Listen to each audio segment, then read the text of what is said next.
stay inside. Sorry? What's the white noise?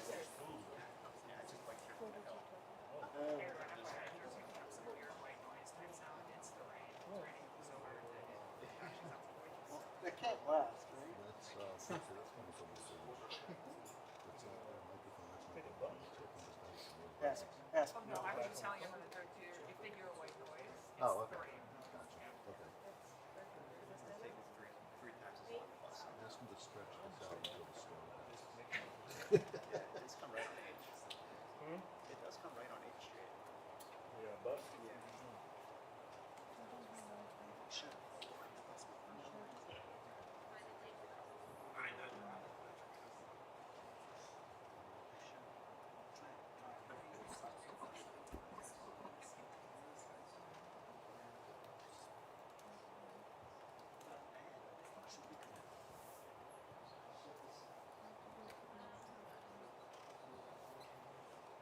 Same bus we use.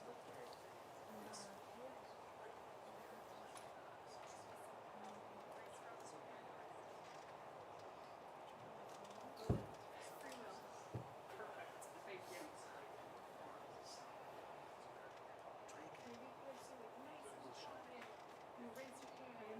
That's good as well. He's raising hands like we're in school. He called for me. He's moving. Okay, two things. The president is moving and en route here. To Green Road. Yeah, so it's not any sort of warning quite yet, but at least he's en route here. Also, he asked me to take questions and I'm assuming he has free will.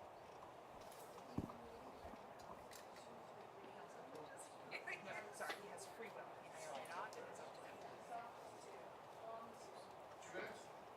Yeah, Rod.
Two calls.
Good afternoon.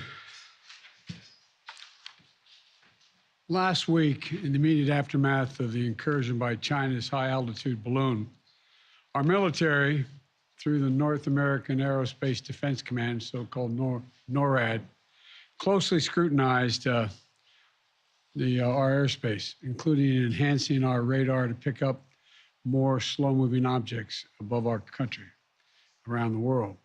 In doing so, they tracked 3 unidentified objects, one in Alaska, Canada, and over Lake Huron in the Midwest. They acted in accordance with established parameters for determining how to deal with unidentified aerial objects in U.S. airspace.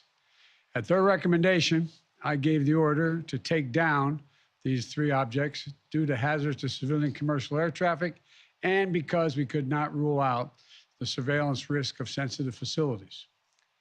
We acted in consultation with the Canadian government. I spoke personally with Prime Minister Trudeau from Canada on Saturday. And just as critically, we acted out of an abundance of caution and an opportunity that allowed us to take down these objects safely. Our military and the Canadian military are seeking to recover the debris so we can learn more about these 3 objects. Our intelligence community is still assessing all 3 incidences. They're reporting to me daily and will continue their urgent efforts to do so, and I will communicate that to the Congress. We don't yet know exactly what these 3 objects were, but nothing right now suggests they were related to China's spy balloon program or that they were surveillance vehicles from any other country. The intelligence community's current assessment is that these 3 objects were most likely balloons tied to private companies, recreation or research institutions studying weather or conducting other scientific research. When I came into office, I instructed our intelligence community to take a broad look at the phenomenon of unidentified aerial objects. We know that a range of entities, including countries, companies, and research organizations, operate objects at altitudes for purposes that are not nefarious, including legitimate scientific research. I want to be clear. We don't have any evidence that there has been a sudden increase in the number of objects in the sky. We're now just seeing more of them, partially because the steps we've taken to increase our radars, to narrow our radars. And we have to keep adapting our approach to dealing with these challenges. That's why I've directed my team to come back to me with sharper rules for how we will deal with these unidentified objects moving forward, distinguishing between those that are likely to pose safety and security risks that necessitate action and those that do not. But make no mistake, if any object presents a threat to the safety and security of the American people, I will take it down. I'll be sharing with Congress these classified policy parameters when they're completed, and they'll remain classified so we don't give our roadmap to our enemies to try to evade our defenses. Going forward, these parameters will guide what actions we'll take while responding to unmanned and unidentified aerial objects. We're going to keep adapting them as the challenges evolve, if it evolves. In addition, I've directed my national security advisor to lead a government-wide effort to make sure we are positioned to deal safely and effectively with the objects in our airspace. First, we will establish a better inventory of unmanned airborne objects in space above the United States airspace and make sure that inventory is accessible and up to date.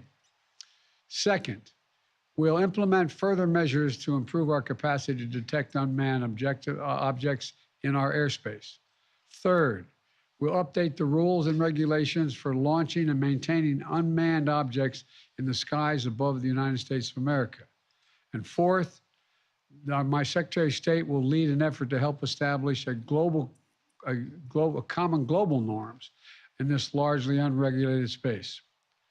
These steps will lead to safer and more secure skies for our air travelers, our military, our scientists, and for people on the ground as well. That's my job as your President, Commander-in-Chief. As the events of the previous days have shown, we'll always act to protect the interest of the American people and the security of the American people. Since I came to office, we've developed the ability to identify, track, and study high-altitude surveillance balloons connected with the Chinese military. When one of these high-altitude surveillance balloons entered our airspace over the continental United States earlier in the month, I gave the order to shoot it down. as soon as it would be safe to do so. The military advised against shooting it down over land because of the sheer size of it. It was the size of multiple school buses and posed a risk to people on the ground if it was shot down where people lived. Instead, we tracked it closely, we analyzed its capabilities, and we learned more about how it operates. And because we knew its path, we were able to protect sensitive sites against collection. We waited until it was safely over water, which would not only protect civilians, but also enable us to recover substantial components for further analytics. And then we shot it down, sending a clear message. The violation of our sovereignty is unacceptable. We'll act to protect our country, and we did. Now, this past Friday, we put restrictions on 6 firms that directly support the People's Republic Liberation Army, the People's Liberation Army Aerospace Program. That includes airships and balloons, denying them access to U.S. technology. We briefed our diplomatic partners and our allies around the world, and we know about China's program and where their balloons had flown. Some of them have also raised their concerns directly with China. Our exports have lifted components of the Chinese balloon's payload off the ocean floor. We're analyzing them as I speak, and what we learn will strengthen our capabilities. Now, we'll also continue to engage with China, as we have throughout the past 2 weeks. As I've said since the beginning of my administration, we seek competition, not conflict with China. We're not looking for a new Cold War, but I make no apologies, and we will compete. And we'll responsibly manage that competition so that it doesn't veer into conflict. This episode underscores the importance of maintaining open lines of communication between our diplomats and our military professionals. Our diplomats will be engaging further, and I will remain in communication with President Xi. I'm grateful for the work of the last several weeks of our intelligence, diplomatic, and military professionals who have proved once again to be the most capable in the world. And I want to thank you all. Now look, the other thing I want to point out is that we are going to keep our allies and the Congress contemporaneously informed of all we know and all we learn. And I expect to be speaking with President Xi, and I hope we're going to get to the bottom of this. But I make no apologies for taking down that balloon. Thank you very much.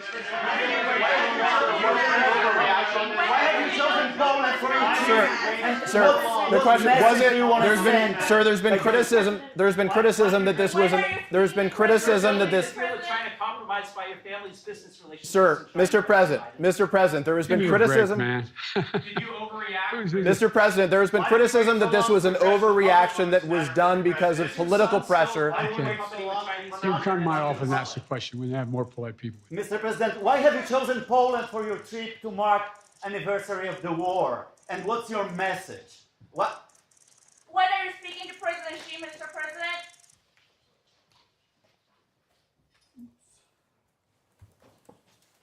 That seems bad.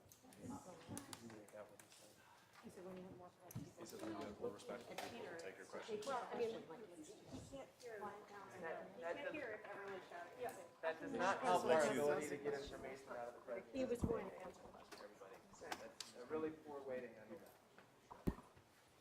When he starts to engage with one reporter, let's let him engage with that one reporter and then move on, and not shout over each other all the time. That's embarrassing. It's also unproductive. And unproductive. He was clearly ready to